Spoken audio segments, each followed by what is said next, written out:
You made it, my friend. You made it. You made it to Tuesday night. I wasn't sure if I was going to see you on the other side of the camera. You called me at 6:00. I said, Sheldon, what's wrong with you? And you said, I don't know if I can talk about that now. I can't say. And I'm like, what do you mean? And I was waiting, and you're like, I can't tell you. And so I'm thinking a mental health thing or something. You I think I approached it quite like something bad just happened. Diplomatically, because you were very silent. It was very odd. And then you said, no, it's like a stomach thing you've been having. And yeah, so I was holding back pukes in my truck is what I was doing. I was like, yeah, dude, yeah. I don't think I can even tell you right now is what I said, right? Yeah, and you said I can't even say the word puke. So how are you feeling now? Like it's that was 6:00. It's 5 hours later. Thank God we do this 11 p.m. show live. Give you time to nap, give you time to relax. Dude, I should be in bed. Do you feel ready for this show? You know what? Ready or not, I'm live on camera sitting next to my good buddy Randy Chevy, so I think the show must go on. And we got our great producer Trey in the background. He already has some friends. Drew Schnitzler says we love Trey. Is Drew Schnitzler like a real name, or is this someone's pseudonym? Either way, Drew, welcome to the show. Todd Kozak, we know he's real. We know Jamin's real, and his burnt ends are real for real deal. He made our Instagram reels. But guys, we got a great show tonight. You're on live with Chevy and Nasty. This is the ride. We got lots to talk about. You know, there was week 1 in the NFL, a lot of action before the action even started. We got to talk about these gray sweatpants. I'll set this up, the gray sweatpants. We got to talk about some CFL, the Labor Day rematches came and went, and I think they went kind of how we thought they would. And then what else are we going to talk about? We got to talk about Sheldon's Iowa State Hawkeyes. Oh, yeah. Big game. And so much more. I can't even remember. We got a poem coming up for you on the flip side of this intro. Guys, welcome to the ride. We'll take a couple of seconds here and we'll get right into it.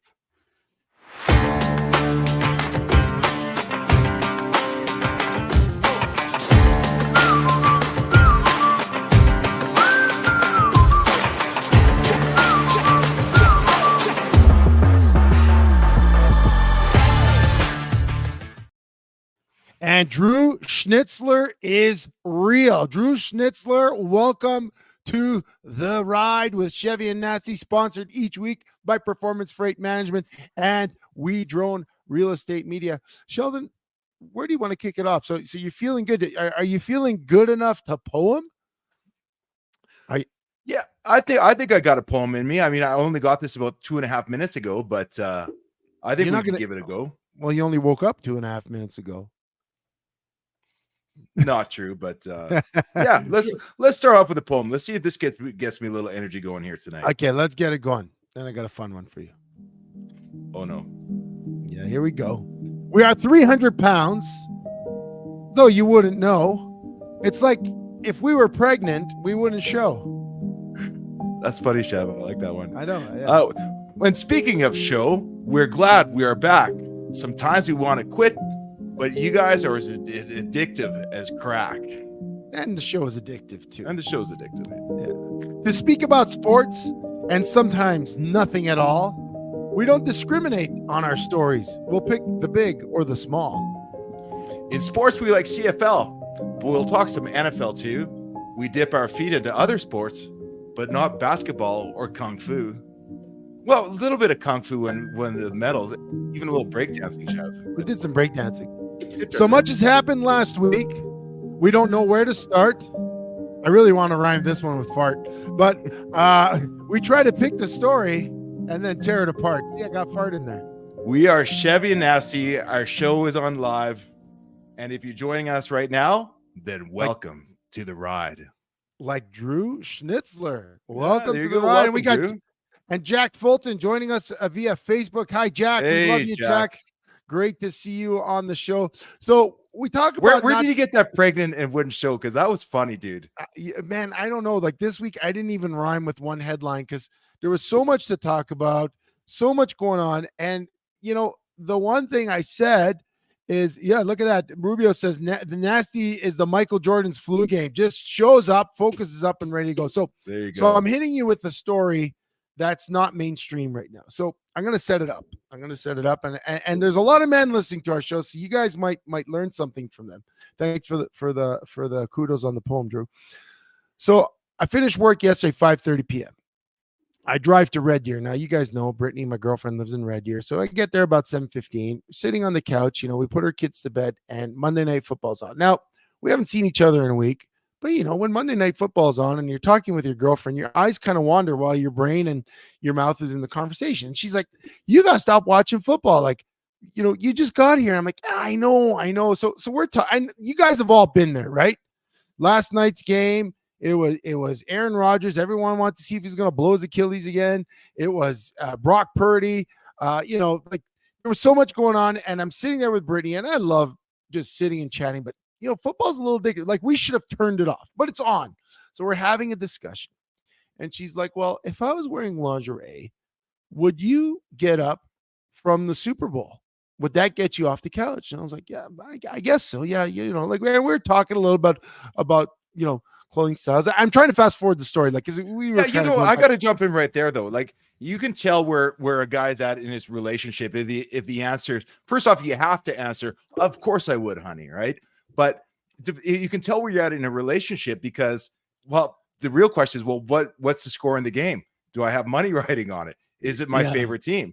Right? That's what bad halftime shows are for. But I think it's cute that you guys still feel the need to pay attention and feel that romance during Monday Night Football. Well, listen, I'm going to bring the romance back in your life now. So I said, babe, if you're watching, I said, that was a tough question. Cause like, yeah, if you're looking all, like, why would you do that to me? Like, why would you give me that choice? Like, I want to watch the Super Bowl, but if I can't resist whatever my favorite clothes is, and we talked about different outfits, but I said, what's the outfit for you, babe? Like if you're watching Real Housewives of Beverly Hills or Salt Lake City or the Secret Lives of Mormon Wives, which is actually a real show on Netflix. If you're watching that and you're captivated and I walk in wearing something, like, is it like a Gitz jock strap?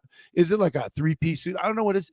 And she hits me with the all women go nuts. Listen to this, for the backward hat and the gray sweatpants. And I'm like, what? She's like, oh yeah.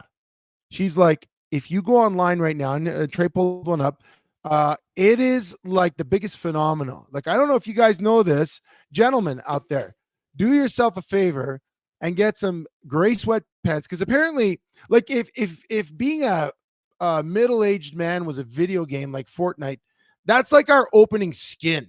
Like, you show up in the game with gray sweatpants, probably some old college t-shirt or hoodie, and a backwards hat. Like, that's how you show up. Like, you don't need to get coins to get that outfit. That's the outfit you start the game with.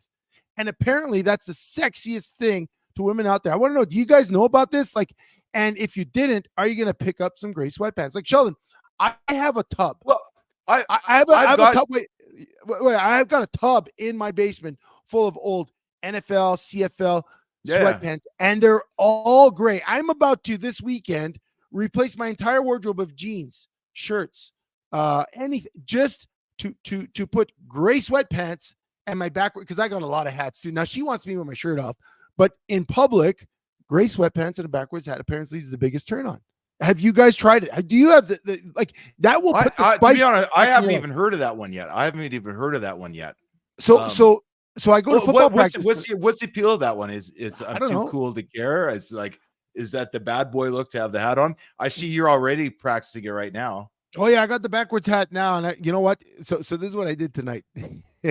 Well, okay, I did two things tonight. First of all, I got home from work and had to run to football practice, but I ran upstairs and I have a pair of gray track pants, because as long as it's gray, it doesn't have to necessarily be sweatpants, fleece. It could be gray. So I put some gray sweatpants on. I put this hat on. I set up my camera and I walked into the kitchen with no shirt on, and I grabbed this Batman cup in honor of my friend Bruno. And I took a sip. I looked in the camera and then I walked out. I turned it off. I texted her. I said, "Did you know that today your dreams are coming true?"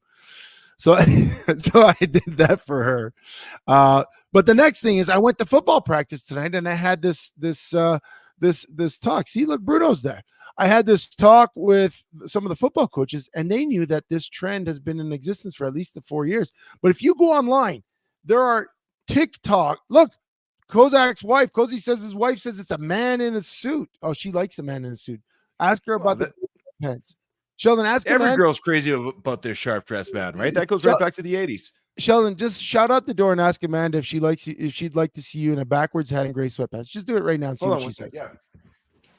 Like, and you guys, I want to know, have you guys done the backwards hat sweatpants? Because you guys got to try it. This will spice up your life, and you could literally do it for $15 at Walmart. Like, we're not talking about getting a fancy dinner. Like, you just walk in with a little bit of like a half man chub and a gray sweatpants, and it's on. And if you don't have a wife or a girlfriend and you're single, man, you got to start walking out in public with some gray sweatpants and a backwards hat. I'm telling you, it is like my wife just said you got to have the underwear hanging out from the sweatpants. So, a little bit of underwear. Yeah. Oh, Drew Schnitzler's girlfriend says yes. Backwards hat, gray sweatpants. Now, I'm going to put a caveat to this because we got a lot of older men, Sheldon. I did place a call tonight to Brittany before we hit the air. I had to really clarify, and she was asleep. I said, babe, you got to text me. It's a very important question, and it's the one to cap this off. If you go backwards hat, sweatpants, and for your lady, you can go shirtless, but for, in public, you need a shirt. Rob Evans, Jen says it's cute. If you go backwards hat and sweatpants, guys, the Crocs nullify the effect. So if you wear Crocs, gray sweatpants, and a backwards hat, the Crocs nullify it. I love my Crocs, and I had to ask her because I was like, babe, you said this could get you off the couch, like it's sexy as AF, as they say. I said, if I wear my Crocs with it, am I still in? Like, am I still in? And she said, no, the Crocs nullified. So if you got a pair of Crocs, the quick thing to do is kick them off before you walk in, because we all know we like to walk around in our Crocs. Yeah, well, I'm sorry, I was just reading the comments. Todd Kozak says, don't forget the white beater and the counter chew. I bet you. You know what? I bet you in certain circles. But if you go online, there are tons of memes, videos, all about the gray sweatpants and the backwards hat. What does Rubio say? What if you don't wear hats? Well, you got to wear hats. It's a thing. Yeah. See, Jen said ooh to the Crocs. But hey, Trey, right now for women everywhere, it's fall. Men are starting to go away from shorts. They call it gray sweatpants season, and we have just a little bit of advice for you ladies when it's gray sweatpants, because we have our dignity and our self-respect. So just make sure, Trey, can you throw up that second slide just so we know how to respond to women during gray sweatpants season? Yeah, that's right. It. Yeah, ladies, my eyes are up here. So yeah, so that's that was my you got anything? I learned something today. It was like years ago when TikTok was first coming out. There was the whole a hug from behind was the big thing, right? That women just like the big man coming and giving him a hug from behind. But I had no idea that the backwards hat was so powerful. See, I got this beautiful hair, right? I don't wear hats too often because I still got the hair. But maybe hair's kind of like that's like last decade kind of thing, right? But maybe the backwards hat hides what's underneath. Like it adds more an mystery. Element of mystery. Absolutely. You know what? During the break, go throw on a hat backwards and do one segment with the backwards hat. Let's find out what the let's find out. You got it. Let's find out. Now, Drew is new to the show, so Drew, thanks for joining us. Trey's Bay likes him in sweats too. Yeah, anytime Drew appears on camera or Trey appears on camera, it seems like he has sweats on. But this is the ride. It's Tuesday night, and speaking of rides, someone was riding his McLaren a little too fast to the first season game. And if you've been under a rock, you know that Tyreek Hill this past weekend was pulled over on the way to the stadium driving 60 miles an hour in a 40 zone. He wasn't necessarily compliant with the police. He got pulled out. It was quite a disastrous scene. He was put in handcuffs, not arrested, but put in handcuffs. A couple of teammates started to get involved. They got put in handcuffs. It was just a nightmare. Sheldon, did you see the clip? Did you see the video of the body cam that was released yesterday and today? Some further No, I haven't watched it. What did you see? What was your take on it? Did it show him what level of non-compliance it was? Well, how did the cops approach him? Thanks to the magic of the internet and a great producer named Trey Smith, I could show you what we saw, and you can be a judge for yourself. So, Trey, let's pull it up. Let's pull it up so Sheldon can have his own opinion, fresh for the first time. It's always nice when it's fresh. Keep your window down.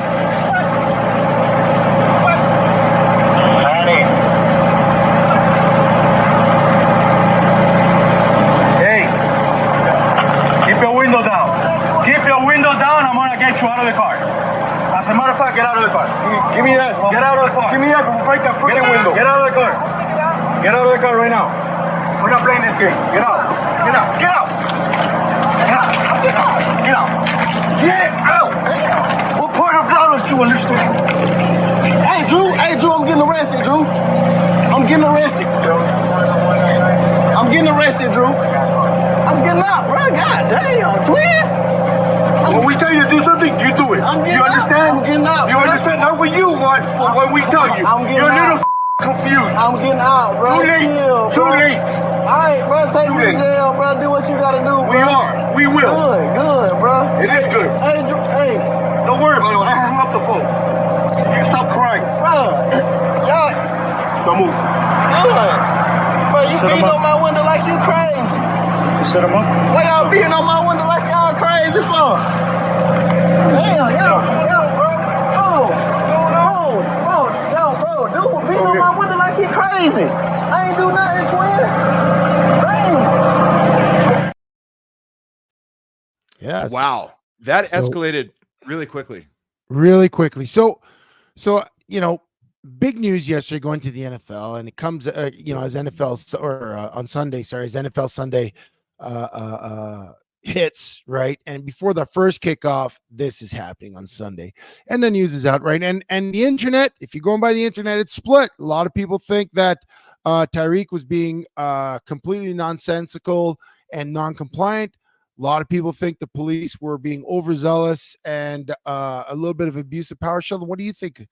Well, I think the first thing I got to know is how long into the episode was that video shot?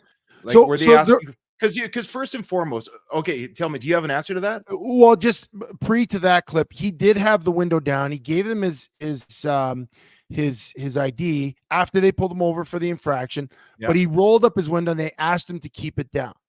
So that's where I kind of got a little bit because he's compliant, right? He gives them the ID. And by law, here's the thing: if a policeman, and I'm respectful, I put my window all the way down, but I've watched a lot of those the videos when you're testing what the quality of the police officer and how well he knows the laws. I've seen those videos before. But that's technically you need to roll down your window enough so you can communicate. You don't have to put your window all the way down. If they ask you to put it all the way down, that's them trying to control the situation, which I get because it's a dangerous job. But really, you're just required to open the window so that you can communicate clearly. But fair enough. But his window was dark out tinted, right? So when he rolls it up, you can't see what's going on. Now, they knew it was Tyreek Hill, but if they didn't, and I mean, these guys, how many traffic stops do they have where they have to see what's going on in the car? They have to see the guy's hands. Like, I get that he was slightly rude and kind of confrontational. I'll say he was confrontational. I don't mean he was yelling at them, but he was not complying. And I get that. But there was also an element of these guys were like ready to pounce, right? And yeah, I don't know what the answer is there. It looks bad on both parts. I'll tell you what I think the answer would be. I've seen it, but there's fault on both sides. Tyreek is being a complete a-hole in this case, right? He's all charged up. He's speeding to 20 miles an hour over the speed limit. That's why he got stopped. Kilometers? What is that in kilometers? Like 50? 35 kilometers. If so, a 60. What was he going? 60 and a 40. 60 is like a 100, or 60 in a 100 kilometers. Yeah, 100 kilometers in like a 70 zone, 60 zone. Yeah, 70 zone. And they got him without a seatbelt too. Yeah. So, but I mean, back to the point is not why they stopped him. But I think it was a case where both sides were trying to go alpha on each other right from the start. They both escalated the thing. The cops wanted complete control. I get it. You got tinted windows. I get it. But I've seen cops before on these videos. The good reactions are where they explained to the guy, dude, typically normally we don't ask for the window all the way down, but I can't see your hands. And for my safety and for yours, I want to be able to see your hands so that both of us are at ease. So if the cop would have taken the time to communicate why I want your window down, what are you reading? Nanamona. Did not work. Tyreek's gray sweatpants didn't there you work. go. That's funny. That's Good funny. job. Nanamona with the home run tonight. Right. So I think Tyreek could have handled that way better. Yeah. But he's also not required to be polite, right? You don't have to be polite, but you should put your window down if your windows are that tinted. But the cops did a horrible job of explaining the situation, and they jumped right into alpha male position. Yeah, and so just go further down the road in the game, he scores a touchdown, right? He does a little in handcuff celebration after the game. They ask him some questions, and I like the way he handled himself after the game. He said, "Listen, I don't want to comment on it too much. I have a perspective from my point of view, and they have a perspective from their point of view. Whoever's right, whoever's wrong." But he said, "I want to spin this into something that's positive for both the Dolphins and Miami-Dade County," because I think he said that he has interest in becoming a state trooper. I think that was something he had indicated. So I think he's trying to really spin. But he said, "Listen," he said, "what if I wasn't Tyreek Hill?" And that's a question that happens often, like, because and that question, he is posing it directly to say that this could have been race-based, right? A racial bias. And he's asking, what if I wasn't Tyreek Hill? But the question to the flip side is, what if he wasn't Tyreek Hill? What if he was some dude, black, white, Hispanic, didn't matter. What if when he rolls up that window, he grabs a gun and he shoots the cop and speeds off, right? Like, yeah, what if he wasn't Tyreek Hill? And these guys, well, they once they got his idea, and they kind of could have put two and two together, and kind of, I think what they failed in, the police, is de-escalating the situation. Telling the guy, "Listen, I know you're Tyreek Hill. Please roll your window," without being so aggressive, saying, "Listen, man, we need to run a check. Please keep your window down." Blah blah blah. Like, they did not de-escalate, especially the dude on the right. He kind of went ballistic when he like ripped open the door and then pulled him out. Yeah, he was waiting for the opportunity to jump in and instantly threatened to break the window. Now, I mean, Tyreek Hill did everything wrong by putting his window up and being belligerent with the cops. Yeah. I mean, if there's one thing I teach my kids to do, listen, the cops are going to be right sometimes they're going to be wrong. Either way, if you ever get stopped, go along with any lawful request and sort it out later. You can always sue or file a complaint later, right? Yeah, and with body this cams, this is just power tripping on both sides. And I get it. I get the cops. If you're going up there and there's a car with his windows tinted and somebody's treating you with disrespect, you got to kind of you got to be wondering. First question: what's he hiding? They're trained to think that way because they have to think that way to stay alive. And that's it. I mean, I've been on calls as a first responder with police that, you know what, you got to treat situations like that with seriousness. Because remember in Edmonton last year, there was a kid that shot two cops. He was a teenager. He shot two cops last year. Yeah, right. And that's a situation where you go into it with some preconceived notion that maybe a kid can't do this, or maybe it's not gonna. And then all of a sudden, that happens. So they live on a hair trigger, so to speak, and pardon the pun. And they don't have time for stupidities. They don't have time for games. Like, you might think it's a game, saying, like, yeah, I'm going to roll up my window and mess with the cops and see what they do. It's not a game for them. It's not a game for them. This is their job. These are their lives. And they deal with this stuff every day. For every car they pull over that's Tyreek Hill, they pull over two or three that's not Tyreek Hill. And it's a dangerous situation where they need to call for backup, where they need to search the car or search the vehicle because there is someone of interest in there. And does racial profiling happen? It absolutely does. In this situation, could there have been a little bit that, I believe there might have been some racial bias.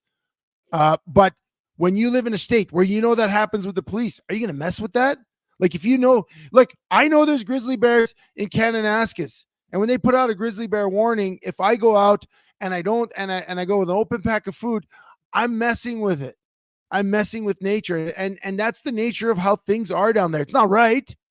It's not right. But if that's nature, why would you be non-compliant? Well, why is it not right? Like, it could be like we talk about, like, there could be a bias, like they're a bunch of racists, but they can also say, dude, we've had a lot of bad luck with with punks with bad attitudes, with their windows rolled up. Tinted windows is a sign of danger and trouble. We lost 3 officers last year to that. Yeah. I mean, and if they so you could call it racial, but you're right. You de-escalate it right there.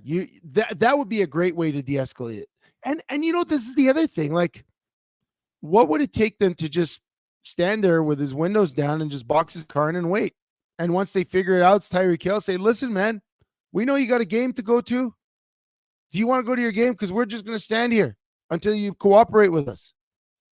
and that would have been a de-escalation tactic as well, because he'd been like, well, shoot, I got to get to the football field. I got a touchdown to score, right? So yeah, it looked bad on all fronts. How did he play? Well, he got a touchdown. He played pretty well.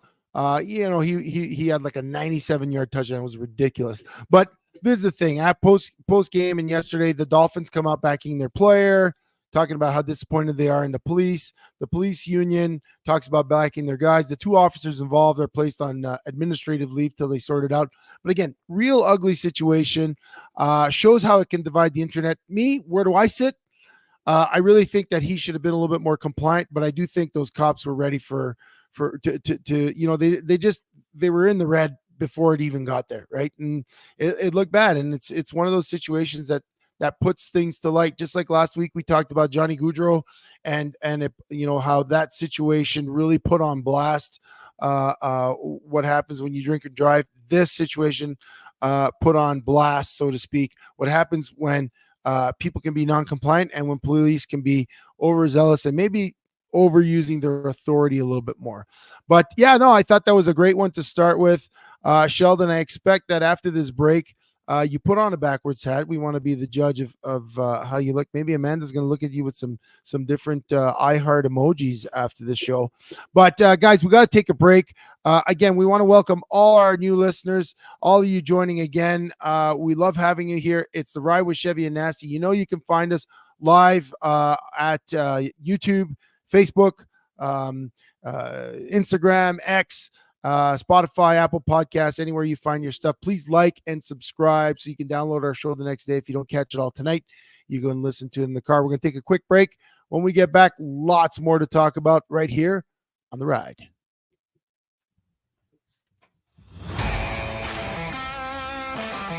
Performance Freight Management is a global logistic freight shipping company that will handle the entire shipping process for any package to any country. Whether it be a simple truck shipment from your office to Toronto or your company importing generators from China, PFM Freight handles it all.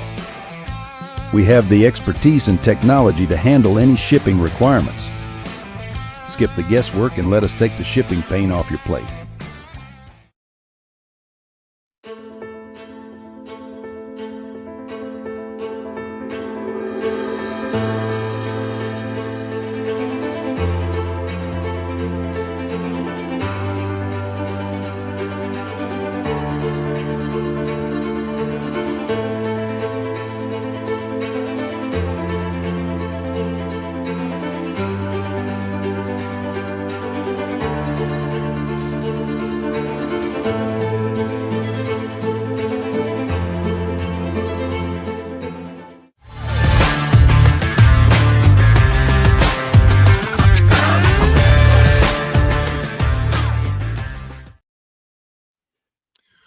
Well, all I can say is it worked, Chev. That was the best intermission break of my life. All because of this hat. That quick, eh? That quick, yeah. You looking good though. Yeah, we go turn to the side. Let me see. But I don't have one that's like, that doesn't have the straps on. I think that kind of kills the look a little. No. Sure. You know what? Just to add to that, the snapback, which is what you're wearing, is actually the one that they love. The snapback. You're in, Sheldon. Todd Kozak, you're both wrong. I don't know what we're both wrong about. I think because we disagreed on the take. No. I think he's talking about Tyreek Hill and the police. But yeah, let's move on. Let's move on to a different topic. Sheldon, where do you want to go? Oh, you tell me, man. Well, listen. Okay, I'll tell you because I texted you, but I don't think you saw it. What I'd like to talk about today is today was the Fallen Firefighters Memorial. And for those of you that don't know, every year, the first Tuesday of the month, or the second Tuesday of the month, we do the Fallen Firefighters Memorial, where firefighters from Calgary Fire Department, both active and retired, will walk from the Mowata Armory all along 8th Avenue, downtown Calgary. We'll end up at the firefighters and police officers Memorial Plaza in front of the Civic Building, and we'll do a ceremony to commemorate our fallen. Our 9 fallen members that died in the active line of duty, and those that died as a result of illness relating to firefighting, and there's 77 bells rung today for our firefighters. So that's a big deal for us every year, and very honored to take part in that. And gosh, you wouldn't know how hard marching is, or not marching, but standing at attention for an hour until you do it. And every year I dread that part of it where you have to stand at attention for an hour while they speak and ring the bells. But the alternative is those people we're honoring, firefighters, brothers and sisters, they would have loved to have been standing there beside us. And I know a few of the firefighters. I've worked with a few of the firefighters whose names were called out today, so it makes it even more real. And again, as we see on the slide there, it is the eve of 9/11. Shortly, it will be 9/11, which as we know, is the date that changed history, and also very, very linked and closely related to the story of the North American firefighter, at least. So a big week for us, and it was a big day. So how often do you say it is that you guys have that ceremony? So we do that once a year. Once a year. Yeah. So the second Tuesday of every September is when we will do the march to Memorial Plaza. We call it Parade Day, and it's a big deal for our fire department. We get our color guard out, we get our pipes and drums band, we get our antique fire trucks, current members. Like it's a really big deal, and people were lined up along Stephen Avenue to watch us in the procession.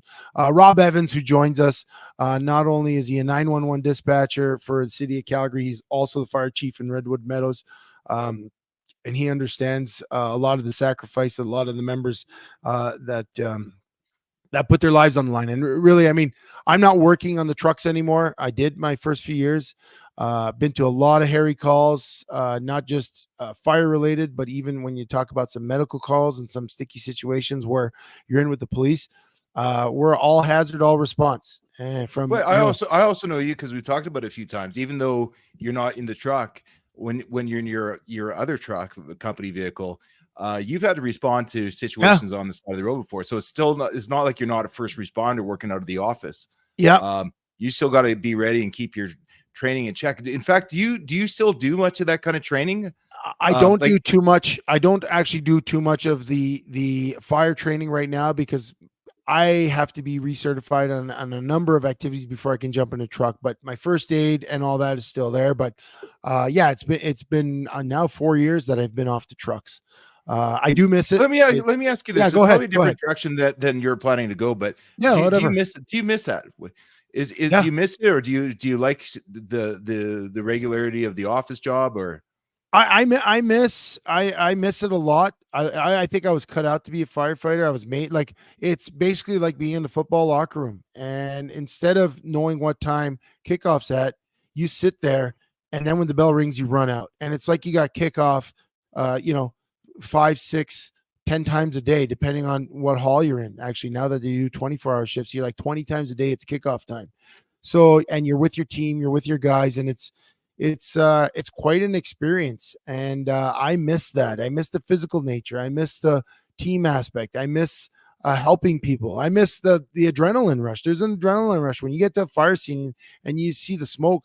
It's like, okay, boys, this is a real one. And depending on whatever your job is, you just feel it, right? Whether you're pumping in the truck. I mean, I've never been the rank of captain or senior firefighter, but whether you're setting up the hydrant or in cases where I was driving, you got to set up the engine to pump at a fire. It's intense. Or if you go to a CPR call and you're running CPR with someone else and you're trying to save someone's life, like there's an element of that is just, it speaks to something primal within you. Like it's working with your hand to help people, and it's exciting, and it just hits all these primal centers that make you want to do your job, right, and make you enjoy your job. The flip side is that a lot of the stuff you see can be very trauma inducing, because we respond to like 55% of Calgary's calls are medical related. Right. So you're going to a lot of death. You're going to a lot of suffering. You're going to a lot of anguish and trauma. It's, like you're picking body parts up off the road in a severe motor vehicle accident. Like you're like, those are things that people see.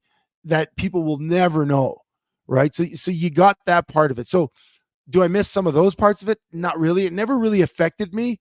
But again, I didn't do that part of it long enough. And they always say that type of trauma, it layers. Like you see it enough over time, and then it's like a cup that fills and then overflows. My cup wasn't full, so I haven't experienced any negative aspects. But the flip side, do I love my current job? Yeah, my current job is public service in a different way. I educate people about staying safe. I go see people when it's not their worst day, and I form a relationship with them, and I talk with them, and I have fun. I talk, I do a lot of work with seniors. Some of our most forgotten people in society are seniors, especially those that live alone, those that have outlived their own children. And I really, if there's something that gives me trauma, it's the repeated exposure to seeing people who, for lack of a better term, we're all headed there. Some of us might get there faster, some of us might not. But when I see that, it actually brings me down to know that I've seen. But again, I'm operating in that. Not every senior is living in that situation, but that's the population I deal with. But I love my job. I love some of the anonymity I get, some of the ability to choose my path and choose, my schedule and how I want, like, where do I want to go to school today? Do I want to go to seniors thing? I got lots I can do, and it's very dynamic and very rewarding. So I was asked just today, one of the district chief, actually his battalion chief, he's like, so when are you coming back to the floor? And I said, I don't know, chief. I said, like my day staff position allows me to have my kids, which is very convenient. I love having my kids. If I was working shift work, it'd be harder for me to have my boys more regularly. And that's important to me. That's why I made the shift. And I said, well, I love my job and it's great. He's like, I didn't ask you if you loved your job. He's like, I just know that you loved the other job. I was like, well, we'll see, we'll see. So again, didn't really want to talk about what I do, but I appreciate that you asked that question, allow me to kind of expand on the role, but really just wanted to acknowledge, my colleagues, brothers and sisters in the fire service, not just in Calgary, but all around. Honor those who have sacrificed their lives. As I said, Rob Evans put in, his dad was recognized as a presumptive cancer.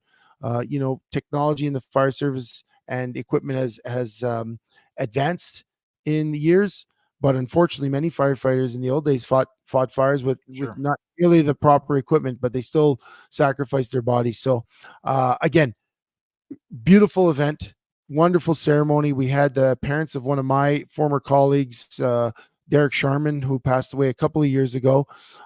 His parents spoke, and they are so grateful for the fire service, for the union, for the city, and how they recognize the firefighters and keep their memory alive, which is super nice. It was super nice. And 9/11, talk about 9/11.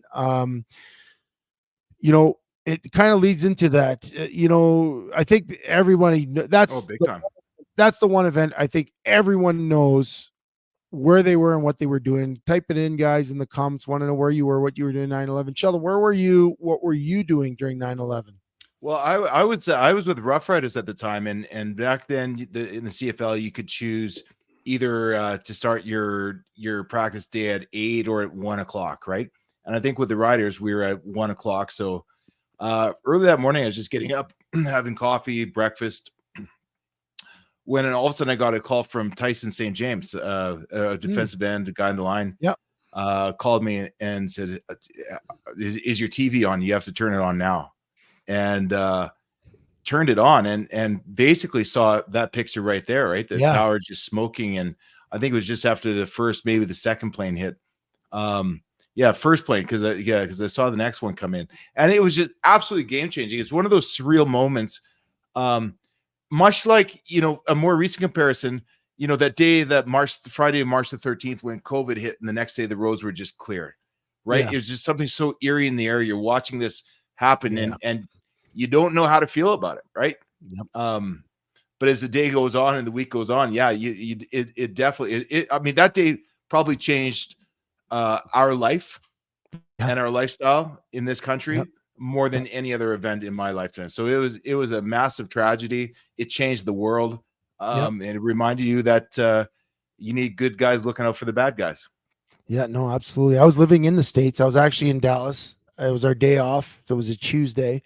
And I was on my day off. I was sleeping in the hotel. And at some point, I woke up and I turned on the TV and I was like, what the heck is going on? And I changed every channel and I was like, why is the same movie playing on every channel? I just couldn't figure it. It looked so surreal. It didn't look like they show in the movies when things explode. Like it just looked fake. And I thought that was ridiculous. And then, I was living at the DFW airport, which is one of the busiest hubs in the United States, and it went silent. Like, and you got to You're understand, living like, at the hotel there? yeah, at the hotel, every like 3 minutes there's a plane, Yeah, for sure. and it was silent. And I mean, I was in Dallas. I was, living on my own for the first time. Like, the 24 years previous to that, I'm living in Montreal, my mom's house, and now all of a sudden I'm on my own for the first time. And the Twin Towers are going down, and next thing you know, America's team is on lockdown, right? Like, so it was scary and it was eerie, and I was living in a hotel and I didn't know what to do. And yeah, that week our NFL game got canceled.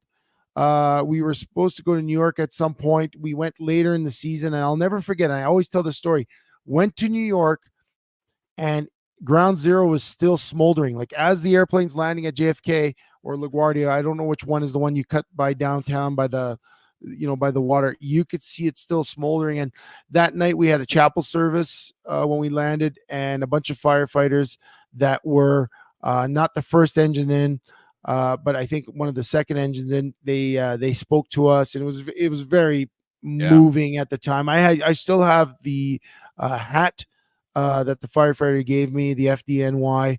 But that really I don't know if that began my journey into the fire service, but it sure made me appreciate the type of work that these people do, because a lot of people lost their lives that day.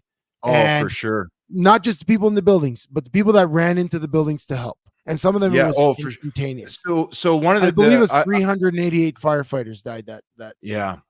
So have you ever gotten back there? Because I was in New York a few years ago, and I haven't. did the whole. Oh, if you ever get the chance, you got to get down there. I haven't seen it in years, but you talk about the great job that they've done in that city of remembering it. And this was, I think, it was probably like 2009 that I was there, so it was a long time ago, right? Yeah.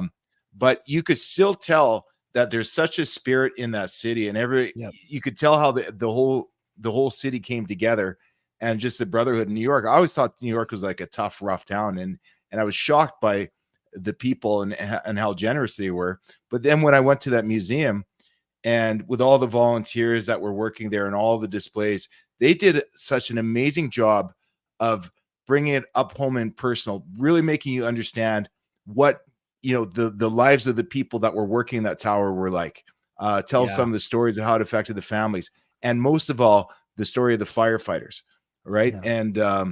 And it is, you said 383, and I mean, that's just a number, but these guys were literally, running up there. Not only were they running up there, the tower came down and their brothers had to be still on the ready, still on the go, covered in absolute dust. I mean, that was probably the most apocalyptic scene that I've ever seen in my life. And I guess that's why it still sticks with us so much, and why everybody still strives to remember it.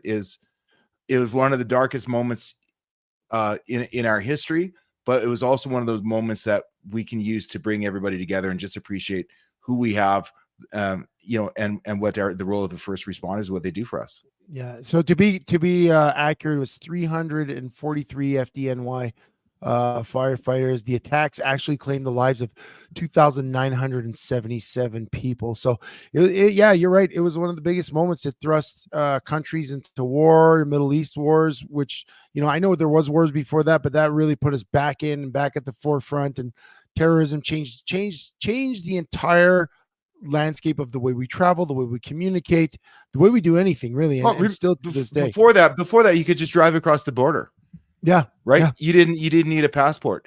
You were young at the time. So, your parents could like walk you right to the gate. Right. When I was flying off to college visits and stuff like that, mom and dad would be with me right to the gate. And suddenly that just changed overnight. Yeah, no, absolutely. And yeah, like, so I'm really tuned in. Like tomorrow, we're not coaching at night. I love watching 9/11 documentaries and movies. A lot about not just the stuff that happened in New York, but even the heroism on the plane. The one group of passengers. Yeah. I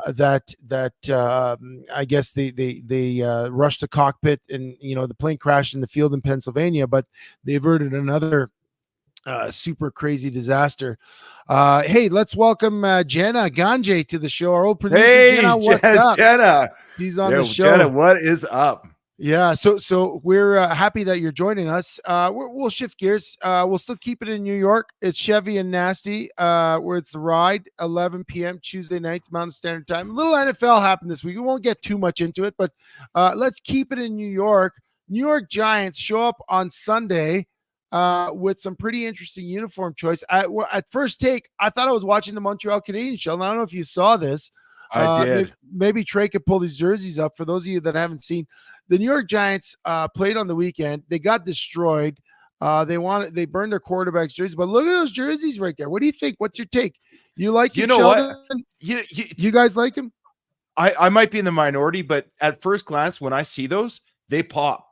Like that. That's like a wow. I don't mind that at all. It's sort of I don't know, is that a throwback or is that just a brand new look? Well, it's 100-year anniversary. Like, you know what? I like him. The only thing I don't like is the gold pants. A few years ago with the stamps, what color would you go with those though? What color would you do with those? Would you go with the gray? I like the gold. You gotta go red with a stripe down. No. Or blue with a stripe down, like the Montreal Canadiens. Like, go full out. Like the gold. We did some retro jerseys with the stamps one year, and they looked so good. They looked like the old 40. No, not the old 40. I think they were red and white. Yeah. And maybe some silver. But then they went with the gold pants, and I didn't feel they matched. It did look like the 49. Yeah, it looked like it didn't match. It didn't match. And then the following year, we did it right. We did the red, white, and silver with the silver pants, and we looked good. But I don't know. What do you guys think? Did you guys like those? Jenna likes the pants. Hey, you know what, Jenna? You missed the first part of the discussion here. I'm going to throw it back to the beginning. When you see a guy in gray sweatpants and backwards hat, is that like a turn on? Because we talked about this. I just discovered through my girlfriend a lot of middle-aged men just by walking around in gray sweatpants and backwards hat. But yeah, let's stick with the NFL. So the helmets look like Michigan. They actually look like Montreal Alouettes. But in some of the NFL action, I got to say, actually, I don't want to talk about the scores. I just want to talk about this. So 3 years ago, I'm in a hockey. Jenna's not jumping on any trends here. Not for me. Way to be honest. I think everybody else is just jumping on the trend. I don't know, Sheldon. You look good in the backwards hat. So I don't want to go into the scores because I know you said you didn't have a chance to watch the games, which is totally fine. We don't need to be NFL experts, but I'm in a football pool. It's a pick 'em pool. It's 3 years running now. This is the fourth year with some of my old Edmonton Eskimos buddies, including Jason Moss, Ricky Ray, and a couple of other guys. Roger Reinson is the guy who started it. And I won the pool 3 years ago. In fact, I think I told you I spelled my name wrong when setting up my account, and my phone corrected my name. Instead of Randy, it's Ramdu. So that name is stuck. And when I won, I was dubbed King Ramdu. The last 2 years have not been kind to me in the pool. I've dropped to the bottom. But I'm going to tell you, I got my 3 boys to join this pool. And they wanted to join. I was like, oh, it's fun, and we do our picks on a Monday. You gotta make sure you lock in your picks before the first game. And I gotta tell you, this pool got us together on the couch on Sunday afternoon watching NFL Red Zone, and we were all in. Like, we're yelling at the TV because Red Zone just goes to the scoring plays, right? So depending on who scores or who stops, your team goes up, your team goes. And man, it was like one of the best family experiences, just sitting there, me and my boys watching football, fully invested, and just really enjoying the picks. And it was awesome. And all I have to say about this, like, there was some great games this week. Started with the Chiefs and the Ravens game. I thought that was great. The Eagles and the Packers running game was on display. The Sunday night game between LA Rams and the Detroit Lions, for me, that was the game of the week. It was so good. Went to overtime, and the Detroit Lions just ate them up at the end. But all I want to say about all of this is that King Ramdu is back. Sheldon, King Ramdu picked 15 of 16 winners this week. I got one game wrong. Look at that list there and see if you could guess which one I got wrong. It's one of my favorites. I might even give you a hint. It's one of the teams I played for. Well, I'm guessing it's Dallas or the Jets. Guess what? Guess what? It was the Bengals. I picked the Bengals over the Patriots, and the Bengals lost. That was my only loss of the week. Every other one I picked the Chiefs. I picked the Eagles. I picked the Dolphins. I picked Houston. I picked the Vikings. I picked New Orleans. I picked the Bills. The list goes on. I picked the Steelers. I even picked the Steelers. Yeah, I picked the Bears, Chargers. Like I picked them all except for that one. I'm so pissed. Coming in strong. Yeah, I'm coming in strong on week 1. Week 1 is where you set yourself apart. If you have a good week 1 and 2, you kind of start cruising in that top 5 for the remainder of the year. So I can't have a 3-1 week. That's not just a good week 1. That's an amazing week 1. That's one you wish you had some money on it on a ticket on that one. But yeah. But your boy Brock Purdy came in strong last night, Sheldon. He came in strong, and they didn't even have Christian McCaffrey. They had the running back Morris, undrafted guy from 2 years ago. Sheldon, this dude was a load. The Jets could not stop him. And it's coming under a little bit of fire online because I guess he let it slip that he was told Friday that he was going to be the starter. And apparently Jordan Mason, that's a big deal in the betting world. But, I don't know, like, would you have a problem with the guy knowing that he was starting on a Friday? Apparently it's a big deal because Christian McCaffrey was listed as questionable, and people thought that questionable meant he was going to play. And instead, he didn't even dress for the game. And I guess people might have picked him in fantasy football. People might have picked him, they might have bet on the 49ers or against I don't know the whole deal, but basically he's come under fire. But all he said is, I found out Friday I was starting. Sheldon, teams have told you like during the week, hey Sheldon, you're getting the go this week. Like we don't know. I mean that used to not be a thing at all, right? So like what's the point? I would think the bigger risk there is just letting your opponent know what's up. But you're saying that's been criticized because of a betting thing? Yeah, because fans and betting, they would have let odds makers. If odds makers knew that Christian McCaffrey wasn't going to be in the game, it might have been a little bit different. Like, people would have been swayed. Like people who voted, I don't even know why people would have voted for the Jets. I mean, you're getting Aaron Rodgers off an Achilles tear, and most people were just watching the game to see like if he could throw a football again. And he was kind of pedestrian at best. I think he had 125 yards. He had 1 touchdown and he had 1 interception. Like he was just okay. And the Jets' vaunted defense did nothing to stop the 49ers. But I think the 49ers have figured it out, Sheldon. And this is what I figured out. I think the 49ers have figured out how to build a team.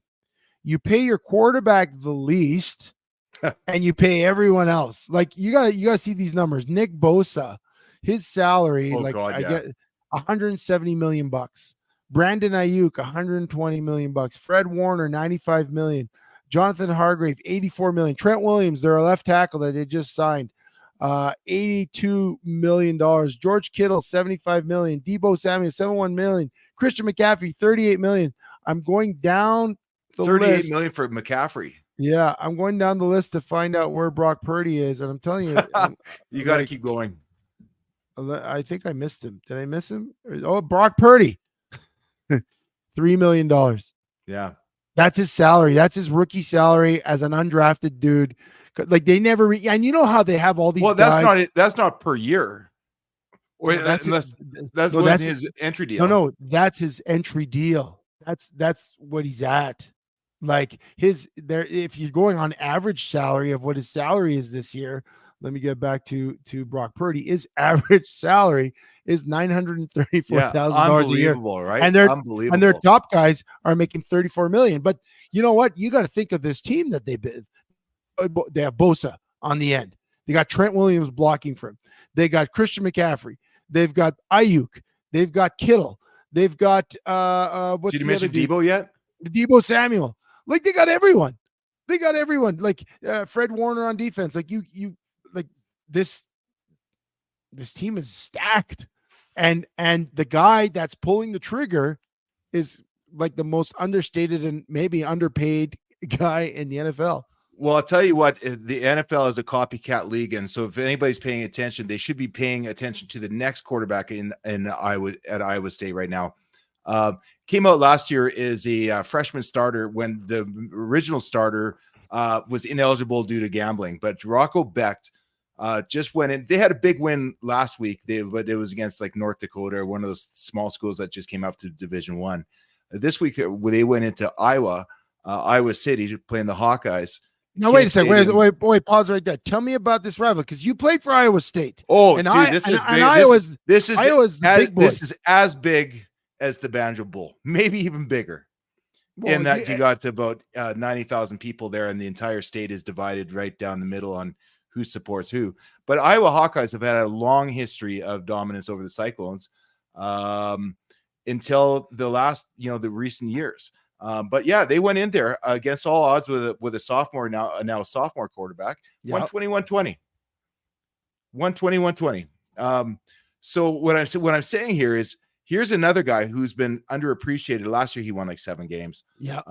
But here's another guy coming up through the ranks. Iowa State has a system to find, recruit, and teach young quarterbacks how to win in big games. And that's exactly what Brock Purdy was. So keep your eyes open. He's a couple years away, but Rocco Becht, look for him in the 8th round of the 2027 draft. And you might find yourself another quarterback for $900,000. And so they win with the last second field goal. Yeah, 2019. Yeah. That's a big deal, right? Like, is there a huge deal. Like, yeah. So we got the Labor Day Classic between Edmonton and Calgary. We got in Montreal when I played in university. It was the Shrine game between Concordia and McGill. Was there a name to this game, or is it just the Cyhawk Trophy? So it's one of the trophy games. In fact, in the NCAA, I believe it's the earliest trophy game of the season for the rivalry game. So, and you played in this game. Oh yeah, played in it. Who was the quarterback at the time for Iowa when you played? Who would have been the big quarterback? Dude, you're putting me on a spot in my recall here, especially being sick. No one that played in the like who's no, they had a lot of guys going to the NFL. They had lots of guys. Well, Drew Tate is the most recent guy that I remember from Iowa. That was years after. He's an Iowa guy, but yeah, no, that's a big deal. I'll say my alma mater, McGill, doesn't really matter because it's not huge like the NCAA, but McGill went to Sherbrooke this week and they won. They won the first time since 2017. So the McGill University Redbirds are 1-1. My alma mater. I'm going back there in October, so I'm excited because I haven't gone back to watch a game at McGill since I left. I haven't. Have you been back to Iowa State at all since you left, Sheldon? No, have not. There's not that many reasons to go back to Iowa. But I do miss it. I keep in touch with some of my coaches and a couple of the guys there still, but I haven't made it back. But maybe that'll be a summer road trip next year. Well, Sheldon, I was going to say, I knew you were sick, and I knew we thought this hour you might not even show up, but we have so many people here. We didn't even hit our CFL stuff. What do we do? Like, what do we do? Let's just keep going. Let's hit those picks quick and just the picks. You don't want to talk about any of the games, like the Stampeders made a quick change. We did we know what it was going to be? They put in Logan Bonner. Dave said the week we're going to make some changes with some guys. We expect some bumps. We don't expect it to be perfect, but we want to give him a shot here and then build on that. 5 interceptions. Is this what he was talking about, or like did this blow up in his face and now they don't know what to do? No, this blew up in his face over a year ago, when I think a lot of the faithful were starting to see signs that Jake Mayer wasn't progressing the way you would expect after his first year, right? So it's just an unfortunate situation that they haven't brought in a meaningful second quarterback. And as you look around the CFL this year, second quarterbacks are huge. Yeah, it seems every team needs a second quarterback that can pass, and you need a big guy that can get you the short yardage plays. You need a short yardage quarterback, but no surprise. This guy wasn't ready to go. He hasn't been getting reps all season. No. But to be fair, in the offseason, the Stampeders went down and got Matt Schultz from Hamilton, who started in the Eastern Final. And all signs were pointing to him to be Hamilton's starting quarterback last year. And then they went back to Bo, probably because Bo had a lot of guaranteed money, and they figured maybe Bo can find his form. They couldn't give up on him after year one, and the Stamps made a trade for Matt Schultz. He got hurt and that hurts the Stamps. Just like our Mavericks team. We were down to our my son, who's the running back, was playing quarterback in the game, because when you start going through 1, 2, and 3 on your depth chart, not much you can do. Shove. Oh boy.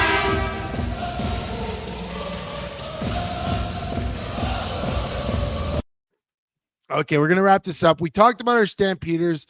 They also survived with their lives because the owner of the Elks, Larry Thompson, tried to drive the antique truck. Oh God, that was awesome. Yeah, we have a little clip of that if you want to see it. It was pretty funny. Did he hit anyone? Did he hit? Just about. There's this one part you can see the shock in his face when he realized what he just did. And he was with his wife too. They were on a joyride. He's probably wearing gray sweatpants. But they're doing it wrong. If you're wave, you're not supposed to drive and wave. You're supposed to have a driver. You're supposed to sit in the back and wave. But Trey, you got the clip there? See how far it goes? Let's see. Since we are in overtime, I see your cat behind you. We just jumped off. Clip's corrupted.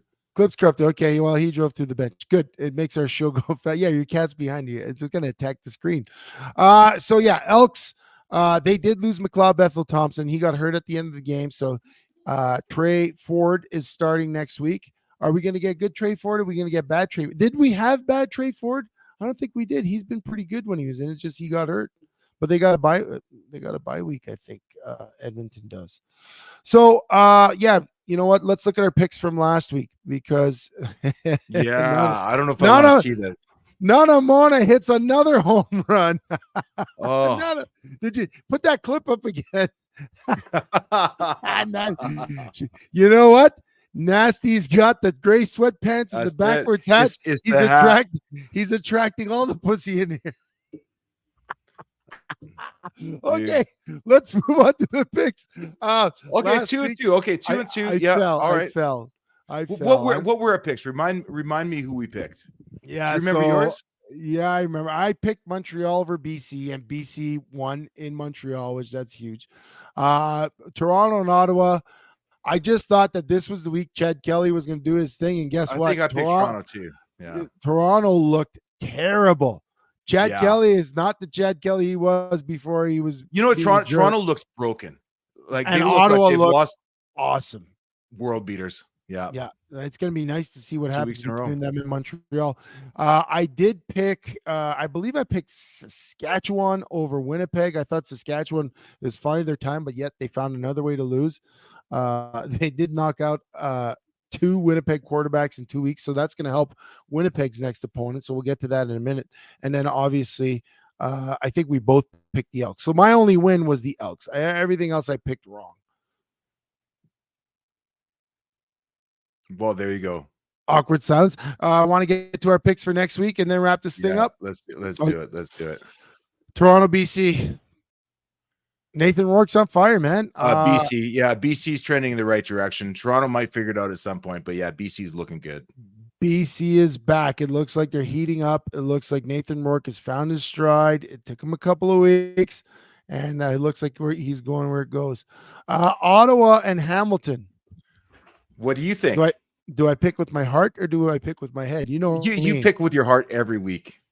Well, but you know what? Bo found a way to win last week on Labor Day.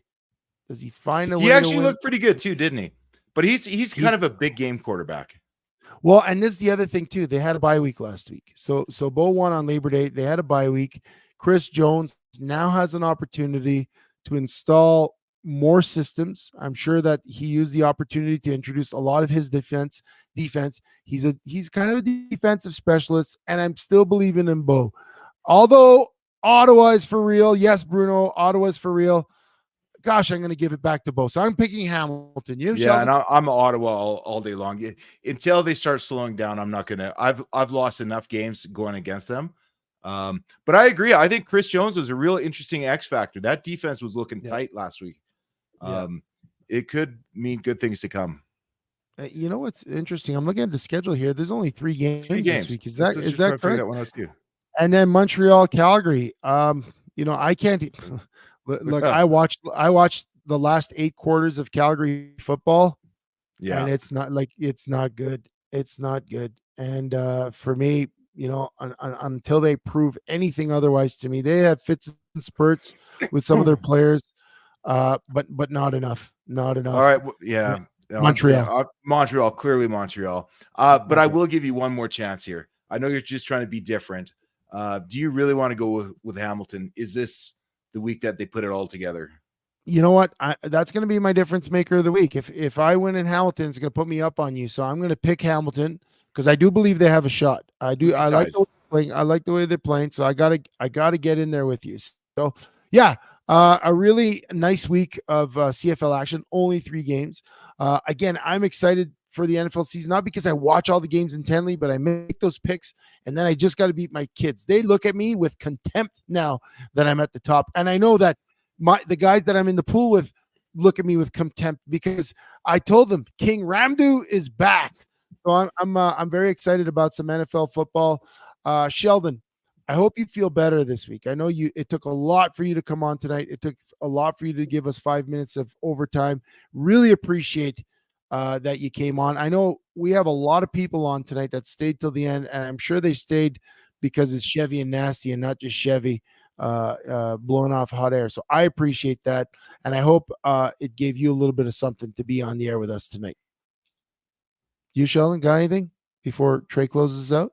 That's just can't leave a brother hanging. I'm glad you guys didn't leave us hanging tonight. I really appreciate it. We'll see you guys all next week. Same time, same station, right here on The Ride.